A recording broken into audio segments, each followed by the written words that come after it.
গ্রামের শান্তি এখানে, যেহেতু বাড়িতে আসি বাড়ির শান্তি এখানে। সো আজকে গ্রামের পরিবেশে একদম আম ভর্তা বানিয়ে দেখাবো। ফার্স্টে আম পেড়ে নিয়েছি, এখন একটা বোম্বাই মরিচ পেড়ে নিলাম, আর এখান থেকে ধনিয়া পাতা তুলে নিব। এগুলো হচ্ছে বিলাতি ধনিয়া পাতা। এই বিলাতি ধনিয়া পাতা দিয়ে হচ্ছে আম ভর্তাটা করলে খেতে খুবই মজা হয়, গ্রানটা এত বেশি ভালো আসে। সো ধনিয়া পাতা বড়গুলো হচ্ছে নাই তেমন, যাই আছে একটু একটু সেখান থেকে কিছু তুলে নিলাম। বড় পাতা হচ্ছে এখনও, পাতাগুলো ছোট, আর বড় যে বাকি পাতাগুলো ছিল সেগুলো মরে গিয়েছে। আর এখান থেকে নিয়ে নিচ্ছি লেবু পাতা।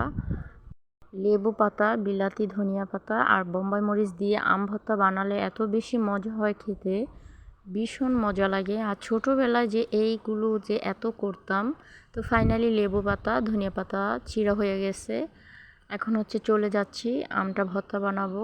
আর আমি যেখানে বসে ভয়েস দিচ্ছি এত বেশি বাতাসের শব্দ হচ্ছে, প্রচণ্ড বাতাস। তো এই তো আমগুলো হচ্ছে ছিলে নিচ্ছে। ছোটোবেলা যে কি মজা করতাম, এত এত আম ভর্তা বানাতাম যেখানে সেখানে বসে, দেন যেখানে সেখানে বসে ছোট চুলায় রান্না করতাম, মানে অনেক জোলাপাতি খেলতাম। সো এখনও বাড়ি আসলে সেই দিনগুলো খুব মিস করি, সেইভাবে চলার চেষ্টা করি, খুবই ভালো লাগে। যাই হোক, আমগুলো ছিলে নিয়েছি সুন্দর করে, এখন হচ্ছে ধুয়ে নিচ্ছি। আর তারপর হচ্ছে আমের যেই ঝিরিঝিরি করে কেটে নেব, আম কুচি করা মেশিন দিয়ে এখন ঝিরিঝিরি করে আমগুলো কেটে নিব। এত রৌদ্র, এত গরম, তার মধ্যে মাশাল্লাহ আজকে প্রচণ্ড বাতাস আছে।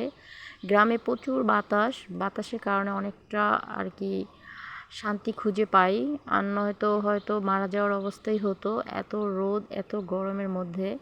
তো ফাইনালি আম কুচি হয়ে গেছে, এখন হচ্ছে ধনিয়া পাতা আর হচ্ছে মরিচগুলো থেতলে নিয়েছি। এদিকে একটু সরষা বাটা নিয়ে আসছি, সরষা একজনকে বলছি বেটে আনতে, একটা বোনকে, ও সরিষা বেটে নিয়ে আসছে। তো সেগুলো দিয়ে দিব, ধনিয়া পাতা আর মরিচ হচ্ছে থেতো করে নিয়ে সরিষা বাটা, গুড়, আখের গুড় দিয়ে করব। তো এগুলো আবার থেতলিয়ে নিচ্ছি, ছেঁচনির সাহায্যে ছেঁচে নিচ্ছি। আমগুলো কোচানো এখনও শেষ হয় নাই, আরও কয়েকটা আম পেড়ে হচ্ছে কুচিয়ে নিচ্ছে।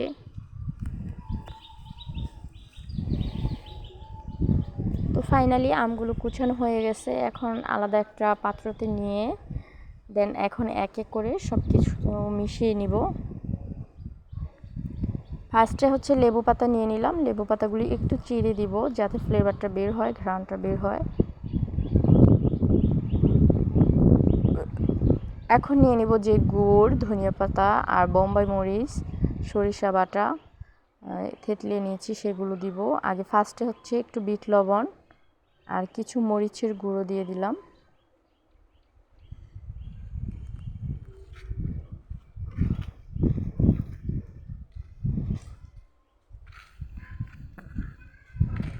এখন হচ্ছে এই মিশ্রণটা দিয়ে দিব, একদম ফ্লেভারফুল একটা মিশ্রণ। ধনিয়া পাতা আর বোম্বাই মরিচের এত সুন্দর ঘ্রাণ আসতেছে যেটা বলে বোঝাতে পারবো না, আপনারা এভাবে করে খেয়ে দেখতে পারেন।